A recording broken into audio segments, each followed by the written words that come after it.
Hi, everybody. Welcome to Cutoff Genes, the podcast that teaches you how to find your truth using nothing but DNA.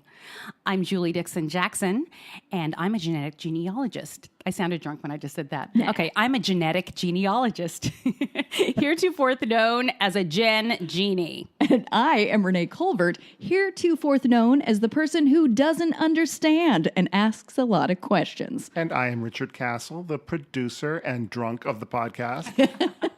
Actually, we're not drinking, although I will say that right before we began, Renee offered that perhaps we should do a shot. And Julie said, no, we have to be professional. Right. But I stand by this. I think all podcasts should start with just a real quick 1, 2, 3, cheers to us, down the hatchet, and go. Okay, there's two ways that this could go. Yes. Look, I am not drunk, but I sound drunk. Well, Maybe you're doing I a great should job. have. Exactly. Hey, how is everybody? Good. We're getting close to 4th of July. Yeah. Do you guys have big 4th plans? Are either of you big 4th people? Do you like a fireworks? Do you like a hot dog? Do you like a parade? I like none of it. None. Okay, I have an aversion to holidays.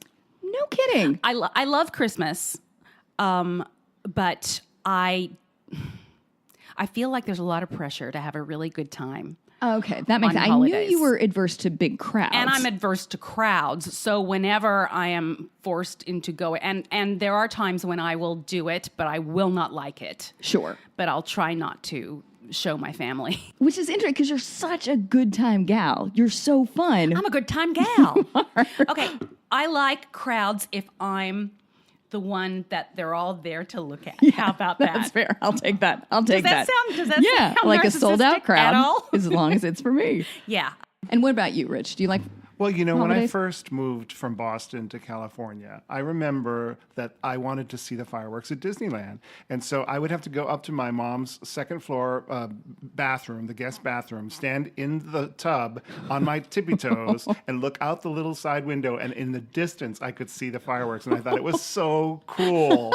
Until later, I worked at Disneyland and saw fireworks every night and watched Tinkerbell collapse into a mattress. right? Oh, maybe I shouldn't talk about this, but basically, Spoiler alert. I was like, oh, tell us everything. at the time, Yes. Tinkerbell was this older lady who had been doing it for many, many years. 100. She was 100. She was 100. She jumped off the Matterhorn on a wire. And remember this. Remember this? Yeah. And she would come and the fireworks would explode behind her. It was so magical. But I would take a break and go backstage, they called it. And they would shut the lights off on her just as she was approaching to land. Right, the landing and there were pad. literally 5 guys holding a mattress. And you would hear, boom! She put her hands out and hit that mattress going so fast, and I would laugh because it was so not magical. But like what the people in Disneyland saw, it was quite magical. Of course. I want them to have a catchphrase when she landed, like kablow. Splat. Yeah, okay. Tinker Splat. So I hope you all are having a happy 4th of July. May you see a tinker splat. Hey, let's talk about DNA. Okay, shall we? let's do it. Let's get into it. All right. Corrections Corner. There are no corrections. Are you kidding? We were perfect last week, apparently. No, Julie, that's a kiss of death. We're I going to get so listened. many emails. I listened twice because I needed something for Sure. Corrections Corner, and it all sounded perfectly 100% accurate to me. Look at us. Well, Whatever. congratulations on your first no correction in Corrections Thanks, Corner. I feel really good about it. Okay. Here's something. MyHeritage has announced that they're donating DNA kits to the families separated in the recent ICE crisis. I'm going to cry. I How didn't know that. fantastic is that? So here's the press release. As an extension of DNA Quest, the company's recent pro bono initiative that helps adoptees reunite with their biological families, the company is now offering thousands of free DNA tests to families separated at the U.S. border and is reaching out to relevant government agencies and NGOs to collaborate in distributing the DNA tests. Come on. Right. Oh, So- my God. I love it so much. So they're talking about DNA Quest. They recently had a pro bono initiative that gave people who can't afford DNA tests that needed to find their answers free DNA tests if they qualified. They had Amazing. to apply, Okay. which is incredible. Yeah. So they're extending it now to, and then right after that happened, the CEO of 23andMe stepped in and said, "We're doing it too." Yeah, I was going to say, let's all get up together. Everybody who offers it, let's match it. Let's do it. Let's figure this out. Yeah. Isn't that great? Oh my God, that's incredible. Yeah. Woo, boy, it's a task, but I think it's a huge task, but it's something, and it's a I don't it's a have any step better in the right ideas. direction. Yeah. Clearly nobody else does. Yeah. Yeah. Well, I mean, think about it, because some of the kids that were separated from their parents at the border were infants, or or toddlers who you can't talk. They can't talk. How are they going to identify Right. Yeah. where they belong? And I think this is such a great idea that we can use this kind of modern technology to bring these families back together. Yeah. It's really something, and I applaud the companies that are donating the DNA kits. And Julie, do you know this? How would a toddler or an infant, because normally it's a saliva test, how would they submit their DNA? Can we go back to a cheek swab situation? Well, let me see. This is MyHeritage.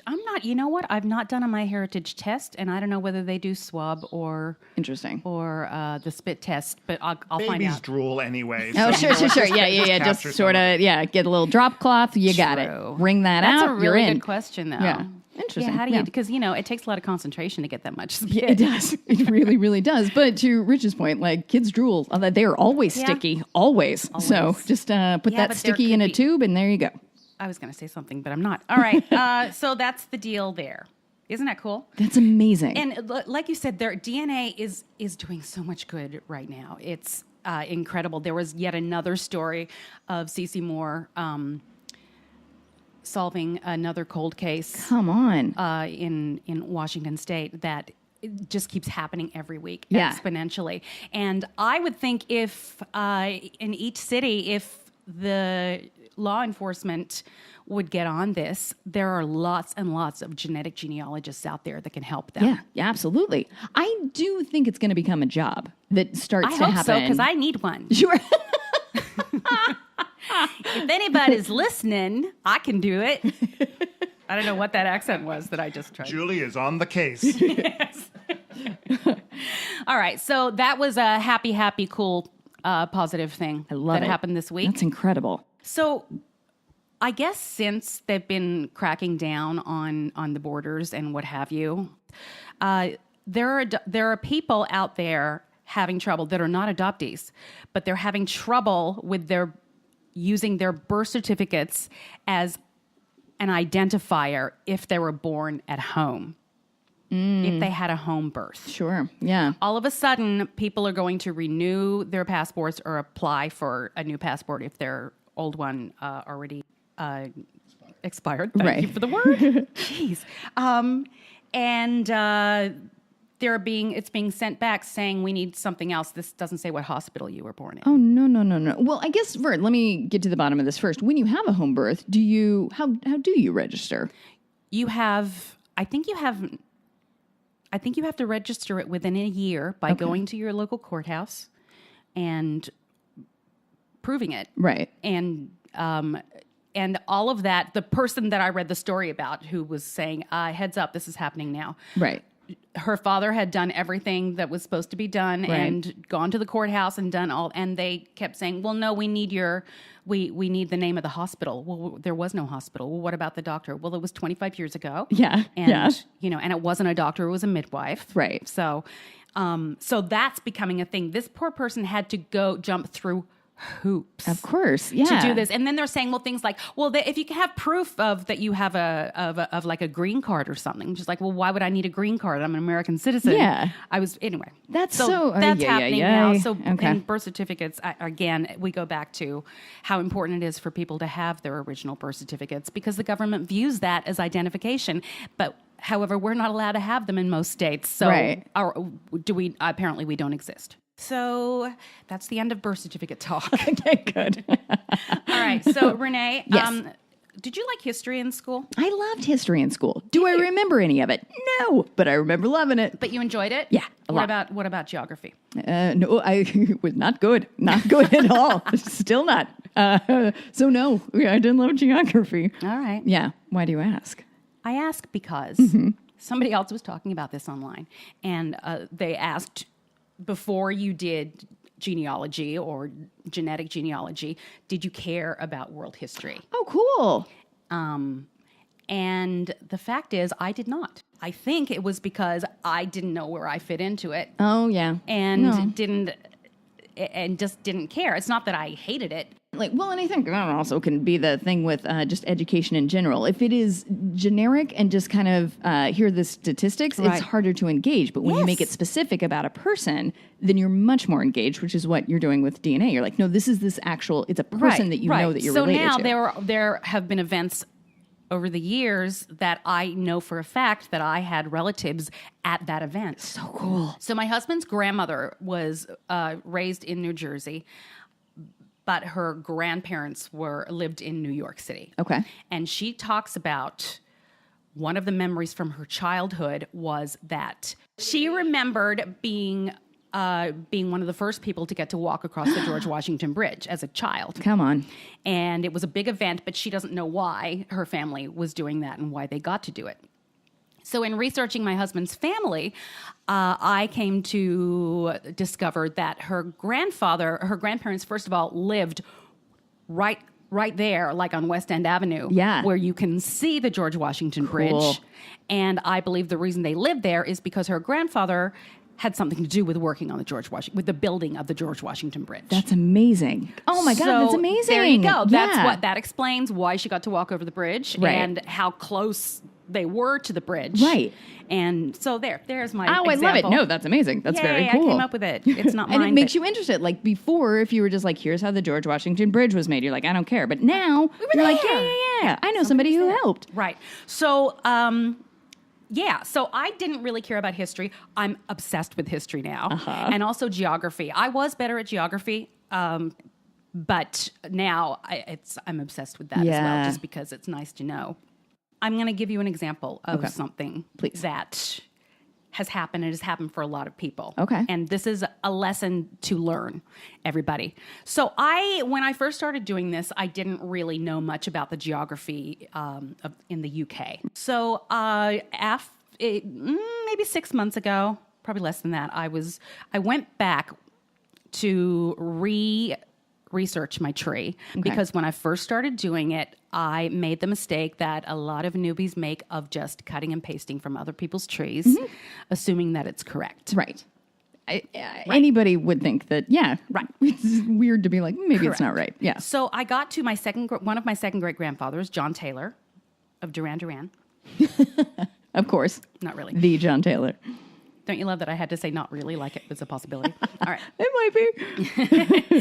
So like I said, I'd originally just kind of copied from other trees with knowing that it may not be exactly right and I'll come back later. Well, This was when I came back later. Okay. So I had a look and one of the documents that was cited was the 1841 census.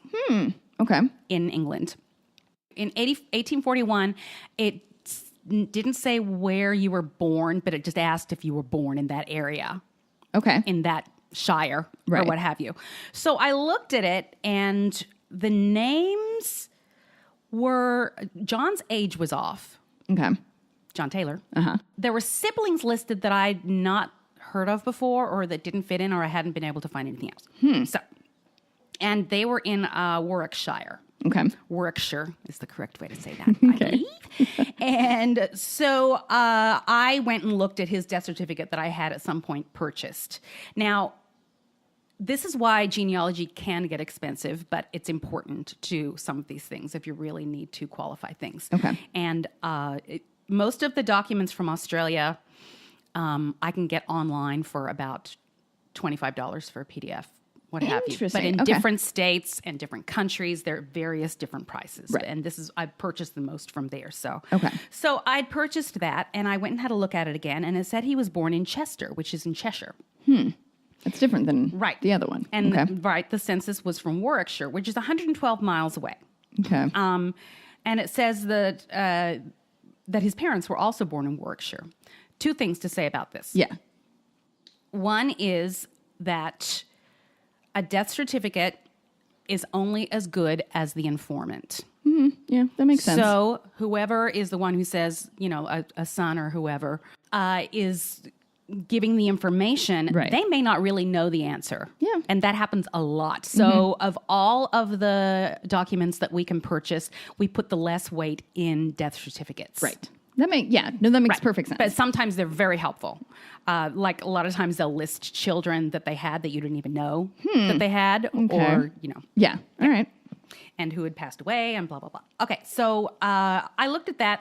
The second thing is, like I said, Warwickshire is 112 miles away, which seems like no big deal. They could have moved. Sure. Yeah. Went to Warwickshire after he was born in...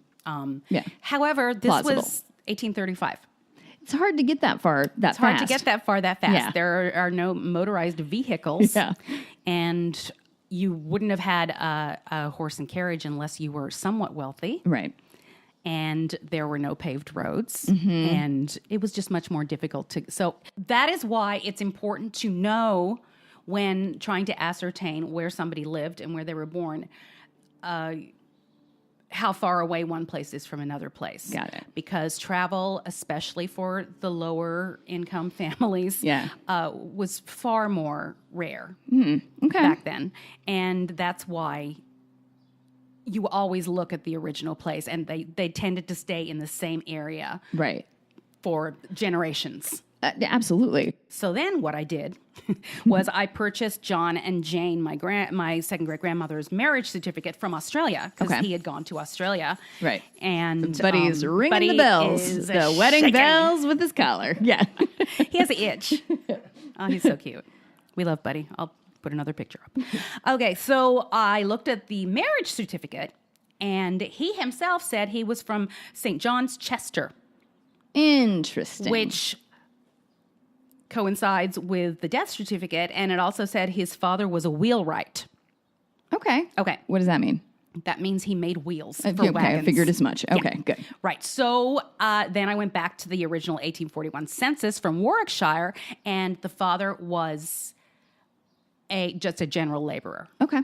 Now, so if you're a general laborer who's probably like an agricultural laborer, worked on a farm, Right. what have you, a wheelwright is a very specific job. Yeah. Yeah. And there's- also, people didn't change their jobs all the time like we do nowadays. Right. And would there be reason to fib about that? No. Yeah. I mean- it's not like you're in the back Well, of an sure. Uber and like, I'm a teacher. That's easier. Let's just say that. Yeah, there's a reason to do that, but there wouldn't. I mean, there always is a reason to tell fibs, clearly, but it wouldn't have been a thing back then. Okay. So I thought, okay, that's very interesting. So then I went to the Family History Library in Burbank, California, and I logged into Family Search, which is run by the LDS Church. Right. And recently, the LDS Church have that huge library that has all the documents from the world in there. They have slowly but surely been digitizing them. So now if you go to a family history library and are a member of Family Search, you can search all of those Look at that. Okay. records from different areas. I mean, they don't have them all, but they have a lot. Okay. So I went and I found the digitized records for Chester in 1824 when he was born. Amazing. Going down the list, I found the parish of St. John the Baptist. Remember he said St. John's, Chester? What? Yep. Okay. So then you can go and you can look on your computer. It used to be, well, it still is sometimes, but now you can look on your computer. They're microfiche. Sure. Yeah. Oh, that's fun to go back in that. Yeah, but it's that's fun. now on computer. Yes. Okay. In All most right. cases. So I just looked at the baptism records for St. John the Baptist in 1824. Sure enough, a John Taylor came up. He was baptized on April 7th, 1824. That happens to be my birthday, by the way. Look at that. I thought that was cool. Interesting. That's also Not really 1824. smart to think about baptisms. That's It's important. Okay. Because those are really the only records of births, because there was no such thing as a birth certificate back then. Yeah. And everybody who was anybody had to be baptized Sure. or they were going to hell. Okay, got So apparently. And it said that the parents were Ann Bolton and John Taylor, which were the parents on that other 1841 census. okay. They just happened to have the same name. Yeah. So, and then here's the clincher. Okay. Baptism records have the father's profession. Come Wheelwright. on. Boom! I did it, everybody. Ladies and gentlemen. Thank you. I mean, that is fun. I think once it's so fun. start to get hot on a trail, you're like, yeah, let's get into this. Yes. It's amazing. It's a cool thing. Good job. You're like a little Miss Marple or something like that from Agatha Christie's Hot on the Trail. Hot on the Trail. Hot on the trail. And I wear like a floral house dress and sensible shoes. And I go around asking questions. So that is a quick lesson in why geography is important. Yeah. And why really studying records is important. And I was able to do a whole new branch of that tree because of that. So because of that, I realized that whole family, both the Bolton and the Taylor family, had been in that area for years. Cool. And I noticed on a lot of the baptism records, they baptized several of their children at one time on the same day. Yeah. And like cousins, like everybody goes on that particular day in the family to be baptized. Of course. All right. And we're going to take a break now. Thank you for listening to Cutoff Genes, the new podcast starring Julie Dixon Jackson with Renee Colvert.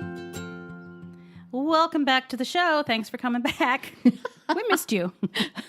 Hey, it's time for a question of the week. Ooh, I love this. Listener question of the week. Okay, what do we got? We got from Allison Hoskins-Levitt. Her question is more of a logistical question. Okay. She says, I'm wondering how to manage multiple people's accounts on Ancestry, is what she's talking about. Okay. I'm having, I'm the one running my husband's Ancestry account in reality, and having ordered for Father's Day a test from my father-in-law and mother-in-law, and wondering how to manage their accounts. They're not on the computer, not English speaking, and are not interested in taking care of this. Yeah, great. That That's a kind of really is good what you're question. doing with me. I'm like, go ahead and What I figure do out. with everybody. Yeah. Right. So it used to be you could manage several accounts on Ancestry just under your email address. Nice. Okay. No longer can you do that. I think it had to do with consent or something. So I'm just going to give her a quick rundown of how to do that. Great. To Let's set hear up it. for people who aren't really interested, but Perfect. All right. So what you do is for the tester, you set up a Gmail account for them. Great. Just whatever. And then you use that email to make a new profile on Ancestry. And then you activate the kit under that profile and register it however you want it. You can use pseudonyms if they don't want to use their real name. Then you go to settings of that account, and on the upper right hand of the main DNA page, you click on it. It looks like a gear. Okay. Thing. Oh, sure. Yeah, Where you yeah. find settings. Right. Correct. Okay. Then on the next page, which says test settings for whoever Right. that account is for, you scroll down to DNA results access. Okay. And you add your username or email, yours, not the person testing. Got it. And under role, choose manager as opposed to owner or a contributor or viewer. Manager's If the you're one. the manager, that means you're the one who gets all the info sent to your account. Great. And then you click send information. And then you have complete access to the account, and you'll be notified of the progress of the results without having to log back in to check it every day. Now, so what happens is, because you're a manager, the results of that test go to your DNA results list. Okay. And if you have multiple tests that you have access to all the results, it just lists there. So you can go back and forth between each great. account. And that's how you do it, Allison. Good job. I hope that helped. Next. Yes. Word yes. of the week. DNA related word of the week. Yep, there it is. Love a bugle. Okay, the word is recombination. Renee, what do you think that is? Oh, sure. When you're dancing and they give you a combination and you get it real wrong, they give you a recombination. Is that right? Did I get That's it right? correct, and we'll take a break. Okay, Yes. no. Recombination is the mixing of the DNA from each chromosome that you receive from your mother and your father. Basic. Oh, okay. Different chromosomes and different parts of each chromosome are more or less likely to recombine in a single generation. So when, say, for example, you and your brother have different bits of DNA from each of your parents. Right. It looks a little bit different because it recombined differently in you than Yes. it did in your brother. Oh, cool. Okay. So yeah. that's recombination, and that's the word of the week. And now we're going to take another break because that was exhausting. Thank you for listening to Cutoff Genes, the new podcast starring Julie Dixon Jackson with Renee Colvert. It's that time again, Renee. I love this part of the show. It's time for Julie's epic Odyssey extravaganza. It's getting longer every week, isn't it? Listen, if it were a show at Disneyland, that's probably what they would call it. Absolutely. Yeah. Ladies and gentlemen. Right. Imagine boys and girls. this turns into a ride at Disneyland. And at the end, Tinkerbell hits a mattress. Yay! Oh, man, it's great. It's a good best one. It's a part. thing to see. Okay, so when last we spoke, I had heard from my Aunt Kim, and she said, I just talked to Malcolm. Good news. He's excited to hear about you. Here's his phone number. Right. Yeah. Whew. Okay. Crazy. So Malcolm? Malcolm is my biological father. Very good. All right, so here's what happened. So I had the phone number, and I decided to wait until later in the day because it was the middle of the night in Australia. Sure. That's So polite of you.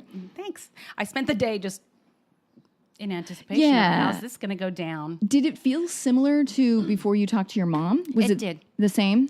It did, and it's interesting because my whole family was there, but I went off by myself to make the phone call. Yep. And it's interesting because I also did that with my biological mother.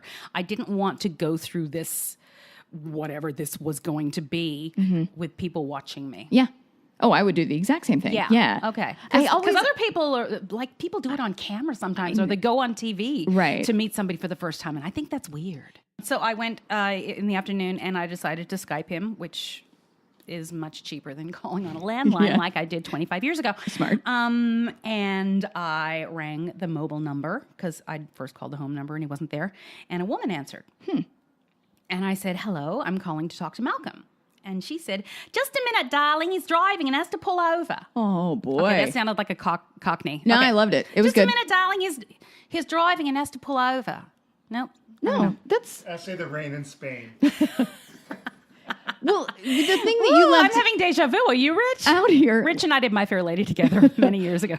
Sorry. All right. So he had to pull over. He was driving, and apparently he follows rules. So you have any impulse to be like, I'll call him later. I want him to be heck focused. no. Okay. Good. No. All right. No. Yeah. Because he was pulling over. Sure. So Great. Yeah. I was going to let him do that because I had waited long enough. Yes, my friend. I agree. Yeah. So I waited, and then he gets on the phone, and he says, "Hello, young lady." Okay, because he knew you were very- calling, right? He knew who I Okay. was. He'd heard, Yeah. and got the basic gist of what was going on. Right. And so knew that he apparently had a child out there. Yeah. And was obviously open to having conversation with me. Amazing. He had a very authoritative sounding voice, which rings true to me because one of the things I've talked about before is I want to know where I get in certain aspects of my personality from, and I happen to be a very assertive sounding person, Right. and I definitely felt like, oh, there it is. That's Yeah. where that came from. Okay. Yeah. Got it. Yeah. So it made me smile. And I said, hi, how are you? And the first thing he said was, well, I want to say I'm mad this happened to you. Oh, And I said, I thought it was a strange thing to say because, well, actually what I said was nothing Yeah. happened to me. I'm fine. yeah. But then he kept going and said, I wasn't told about you and I'm mad this was done to you. Okay. How'd that feel? It felt strange because I wanted him to say, no, nothing was done to me. I was, it could have been a lot worse. I don't know. Sure. Sure. It was Okay. a little weird. Okay. And then he said, I'll never forget that day. Okay. All right. I said, what happened? And he said, I'm not going to say, but I won't forget it. Oh, come on, Malcolm. What are you doing? Don't start this with another mystery.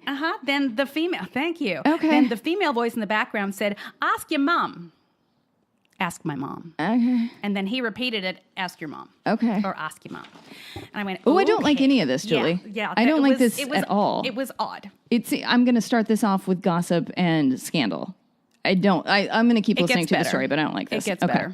All right. So then I just kind of threw that out. And, I have plenty of other time to ask Okay. him what the heck he was talking Sure. about. So, okay, so how are you? Right. And then he said, if I had known about you, I could have helped you. I come to America all the time. I buy my cars from Mayberry Ford on Hollywood Boulevard. What? What? Okay. Now that blew my mind. Yeah. I was like, what? And he said, I said, you come here all the time? And he said, well, I used to for work. And then I said, what kind of work do you do? Right. Here's where it got really interesting. Okay. So I won't get into specifics, but he alluded to, without giving me exact answers, to being in a job that was top secret. I'm doing air quotes. Okay. and he worked for the government, and his own children didn't know what he had done for a living. Yeah. And he said the reason that he wasn't listed in the electoral rolls, because remember I said I was never able to find him in the electoral rolls, is because the government wouldn't let him. What are your feelings? Because my feelings hearing it are just like, oh, I don't trust this guy. Okay, so let me just say this. Okay. I know from sociopathy, I know I've had enough people close in my life that are either pathological liars or sociopaths, like people very close in my life. So I know to recognize it. Right. And I see red flags immediately. Yeah. This was a red flag. Yep. And I knew immediately that he's trying something. Yeah. Yep. So Yeah. instantly my guard went up. God, this sucks. Okay, keep going. Yeah. So he talked about this particular operation that had happened like in 1972, which had to do with that I'd never heard of before. And he told me to Google it and, it would explain everything. Okay. And I Googled it and it had to do with a nuclear submarine and some kind of Russian espionage extravaganza. Weird. Okay. All right. Yeah. But he also said he was a driller and a cranker. And said, did he mention worked con artist on a rig? No, he okay. did not mention All right. that. Okay. Right. So from what he was saying, he was a driller and a cranker and worked on rigs. It sounds like he worked on an oil rig to me. Yeah. Which I don't know whether that has how that synchronizes with a nuclear submarine or what have you. Yeah. But so at this point, I was like, all right, let's move on. Yeah. And I decided to ask him about his family history. So he told me he had no other siblings other than Kim. I asked him about his parents. He said his father was Lionel, and Lionel was a scientist who also traveled a lot. He's listed in the electoral rolls as an electrical engineer. Okay. I don't know if that makes him a scientist. Nope. Is what I'm saying. Yep. It doesn't. Okay. And he was also quick to tell me that Lionel was an alcoholic, and after his parents split up, he saw very little of him. Okay. He said he got along with Arlene, his mother, better later in life, and she died in the 80s of emphysema, but had never smoked. Okay. Right. Then I asked him about his grandparents. Right. They were Clarence and Ethel. Okay. And Ethel's maiden name was the same name as a former Australian prime minister. Okay. And I feel like as he was saying it, an idea popped into his head. And he said, she was the auntie of so-and-so, the former prime minister. Okay. Yeah. So he there was a pattern here. Yeah. Yeah. Every time he would talk about somebody or an event, he would connect it to a celebrity Right. in some way or an event. It's like Kaiser Soze in The Usual Suspects, Right. telling that story by looking on the wall. Oh, spoiler alert. Yeah. Yeah. I've still never seen that movie, by the way. So then I asked him if he was Irish, because remember, my DNA had come back Irish, Right. and at that point, I know better now, but at that point, it doesn't really mean that you're Irish. Sure. And he said that he insisted, he got mad, first of all, that I said, are you Irish? He was not happy about that at all. Okay. And then he said that they were Celtic Scots. Okay. And that he was 6th generation Australian, and that his forebears had had some sort of skirmish with Douglas MacArthur before coming to Australia in the early 1800s. Now, I'm not 100% sure if he said Douglas MacArthur. Maybe that's who I thought he was talking about. Right. But then when I looked up who Douglas MacArthur was, he was an American general. World War II. In World War II. Yeah. Thank you. Okay. So I guess there was maybe another MacArthur that I was supposed to be. Okay. So then he said he'd gone to a Catholic boarding school in Sunbury Victoria, called Rupert's Wood. Now, I remember the identifying information that my mother had filled out said that he'd gone to Catholic boarding school. So that tracked. So it's tracking. Yep. Yeah. And I'd never heard of it, but he assured me that it was very prominent and had only accepted students that had above a certain IQ level. Okay. All right. Yeah. You're very smart, Malcolm. Yeah. All right. Yeah. This is when my eyes started to roll. And I was glad that there was nobody else listening to this. I was sorry to interrupt. I would have wanted to record the conversation. Did you do that? I did. I didn't that one. I wish Okay. I had. Yeah. But there were a couple of other times that I decided to. Yeah. Mainly not because I wanted to catch him in a lie, but because Well, no, I think initially because it was hard to take notes. Sure. Because he just kept talking and talking and talking, and it was the main reason I wanted to find him was for genealogy. Yeah. I mean, I wanted to know where I came from, and so far I didn't think I was getting facts. Right. Yeah. Right. Fair. Okay. All right. So then I asked him about his children. Yeah. And he told me their names. We're calling them Huey, Dewey, and Louie. And he told me their ages and gave short descriptions of each. Okay. Did that Now, match up? No. Mm-mm. He got all of their ages wrong. Okay. And By how much? Oh, several years, Okay. like 5 years. Okay. They were 5 years off. Right. I think he thought they were younger than they were. Okay. Yeah, I have it written down somewhere. All right. I asked him if he minded if I reached out to them on Facebook, and he said he didn't care. Okay. He made it clear that he hadn't seen or heard from two of them, Huey and Louie. Huey, Dewey, and Louie. Yeah. Huey and Louie in several years. Okay. So they were estranged. And I asked why, and his response was that they didn't respect his rules or his lady. Okay. Yeah. Sorry, you can't hear that on a podcast. That's me closing my eyes and shaking my head. Okay. Okay. He had very strong feelings about the treatment of women. Mm-hmm. And had several philosophies that I'm sure made sense to him. Okay. But was odd Was for me it to hear. equality? It was not equality. It was not equality. It was things. not Okay. equality. It was Okay. more about they are to be taken care of and coddled type thing. Yep. Yes. Got it. Yeah. Not Okay. your children. Mm-mm. No, of course not. I was your just going to lady. ask, wasn't Huey a lady? Yes. Okay. But he was talking about So it his only lady, pertains to his. who was Okay. actually his third wife. Okay. Right. So then, and I thought, well, gosh, he's 70. Maybe he's losing his mind. So then he told me he was 6'2", fit and healthy. Okay. Now, 6'2". If you recall in the original papers, Right. Lynn had said he was 5'11", I believe. Okay. Which is not quite 6'2". I mean, it's not short. Yeah. And once again, I have always been the shortest person in Right. my Because class. how tall is mom again? 5'9" and So a a half. 5'9" and a 6'2" are making a 5'3"? Are making a teeny tiny, Yeah. Okay. little small person.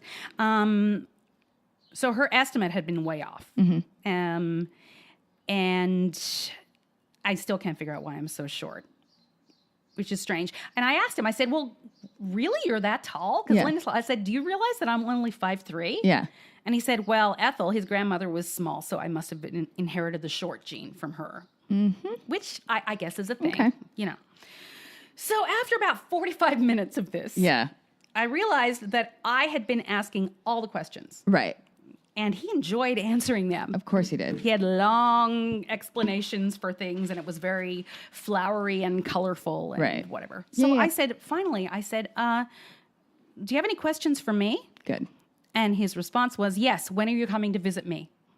Okay. And I said, I don't know. I just found you, Yeah. so let's maybe play this by ear. Yeah. And he said, well, you're going to stay with us, right? We have plenty of room. And again, I was like, I don't even know you, Yeah. but let's find out more. So the lady he was talking about was Carol, who was the lady that had answered the phone. She was his third wife.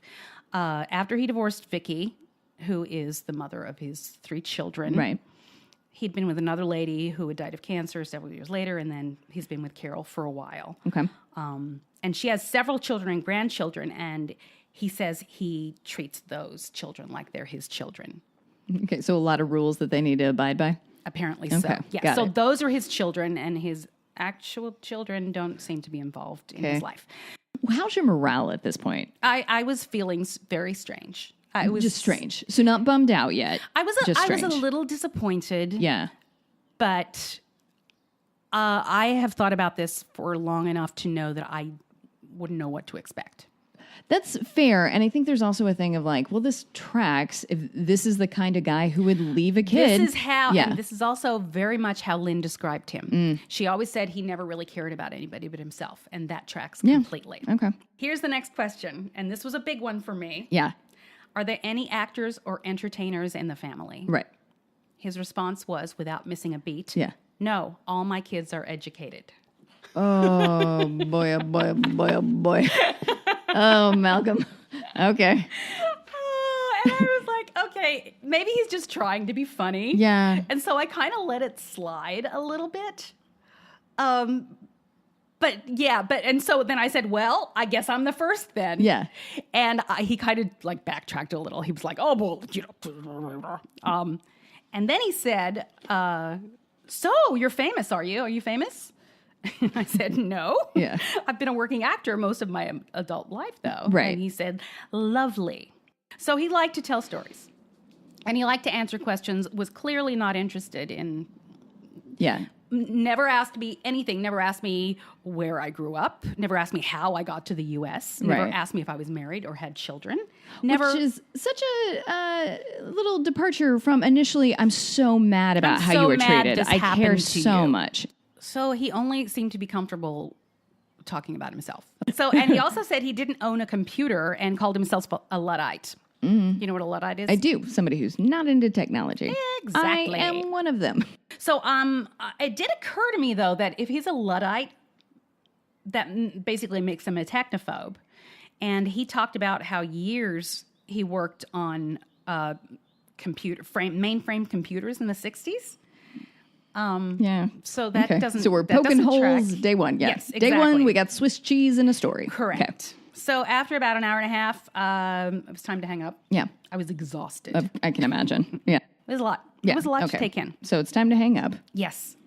So I hung up and I was kind of numb. Yeah.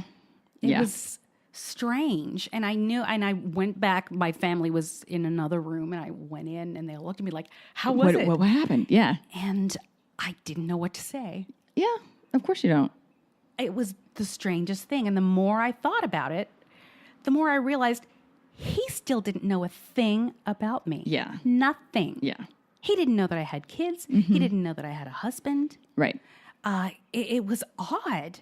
I couldn't shake the feeling that he was more concerned about guiding the way I thought of him than to even think about being interested in me. Sure, I was disappointed, but I wasn't looking for a daddy. I had a daddy. Right. Yeah. I was just looking, but To know this man. What's the most disappointing about it, though, was he clearly didn't care about the truth, and that's all I care about. Yeah. Yeah. Yeah. Yeah. That's kind of why I did this from the very beginning. Right. So that was strange. But I knew I needed to reach out to other people to get the true story on it. So Absolutely. it was time for me to, and I'd gotten permission from him. Right. To reach out to his kids. Yes. So Yeah. I decided to reach out to family, Huey, to the sisters, Dewey, and Huey, Dewey, and Louie. Louie, and see who would be the first to talk to me and see what I could get from them. Okay. So that was my next step. And then what happened? I'll tell you next week. Ciao. Julie. Okay. Woo. All right. This one upset me. Yeah, it's I'm upsetting. excited for next week. I'm excited to be comforted, hopefully. Well, when you talked about finding your birth mother, it was all, lollipops and puppy dogs, and it was so wonderful. And then to hear this, it's just so disappointing, but it is what it is, I guess. Yeah. You know what's interesting? It was 25 years earlier when I found my mother, and I was not fully formed when I found her, even though there was nothing disappointing about when I found her, but I didn't have any of the judgment that I have now. Does that make sense? It does. Yeah. And I'm wondering if it would have been different had I found her later or found him sooner. So that's the end of that chapter, everybody. Anybody feel like they need to take a shower? Yeah, I do. You know what's funny? I was like, that or a bowl of ice cream. I'm going to reward myself for getting through that. I'll take that shot now.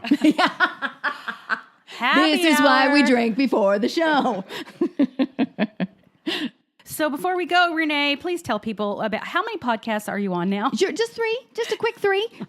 Mine is Can I Pet Your Dog? And then I just am a guest panelist on a really good podcast called Allison Rosen is my new best friend. Love it. She's great. It's just if you just like hearing friends chat, that's a fun one. And then yours. I'm on yours. Wait a minute. Yeah. I believe I saw that you were on another one this week. Somebody said you were Oh, I was joining their just show. I was a guest. Oh, it Yeah. sounded like you joined the team. Oh, sorry. All Nope. right. No, forgive me. Sorry, I'm not great at marketing what I'm on. Okay. And here's Rich. Oh, I'm Richard Castle, a musician, composer, theater writer, songwriter. You can follow me at Castle Songs on Twitter. I have a website, richardcastle.com. I also have a song that I wrote that will be in the Capitol Fringe Festival in Washington, D.C. in July. And so if you're in that part of the country and you need some entertainment, more so than that is going on in Washington, look it up. It's the Hexagon Theater Company is putting it on. Check it out if you're in the DC area, everybody. So, guys, thanks for listening. Thanks for checking us out. Thanks for the wonderful feedback we've been getting. Please continue to share us with anyone you think might be interested. Subscribe, rate, and review. Follow us on Facebook at Cutoff Genes Podcast, on Twitter at Cutoff Genes Pod. Oh, you can email me at Jules Jackson with 2 O's at cutoffgenes.com. I respond to everything because I'm desperate for attention.